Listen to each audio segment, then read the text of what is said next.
Harland சாண்ட்ரஸ். இவர் இல்லைன்னா இன்றைக்கி கேஎஃப்சியே கிடையாது.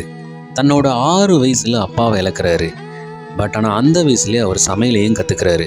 அதுக்கப்புறம் பல வேலைகளை செய்கிறாரு. ஆனால் ஏகப்பட்ட வேலைகளை அவர் தோல்வியை மட்டுமே பார்த்துருக்காரு.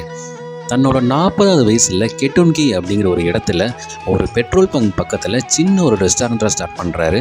அங்கே அவர் செஞ்ச அந்த ஒரு ஃப்ரைடு சிக்கனை, அவரோட அந்த ரகசிய மசாலாவும் அந்த மாகாணம் ஃபுல்லாகவே ட்ரெண்ட் ஆகுது. திடீர்னு அங்கே ஒரு ஹைவே வரவும் அவர் ஹோட்டலுக்கு சரியாக வியாபாரம் ஆகாதனால அந்த ஹோட்டல் ஃபுல்லாகவே திவாலாகுது. தன்னோட 60 வயசில் அமெரிக்காவுக்கு போகிறாரு. ஒவ்வொரு கடையாக ஏறி ஏறி இறங்குறாரு தன்னோட சிக்கனை சேல்ஸ் பண்ணுறதுக்காக. கரெக்டாக 1964 வருஷம் அவரோட சிக்கனுக்கான அங்கீகாரம் கிடைச்சி அந்த சிக்கன் அமெரிக்கா ஃபுல்லாக 100 கிளைகளை ஓப்பன் ஆகுது. அன்னைக்கு ஓப்பன் ஆன அந்த கிளைகள் இன்றைக்கி நாடு ஃபுல்லாக பரவி ஒரு மிகப்பெரிய பிராண்டாக மாறி நிற்கிது. மேலும் தகவலுக்கு நம்ம சேனலை மறக்காமல் சப்ஸ்கிரைப் பண்ணுங்கள்.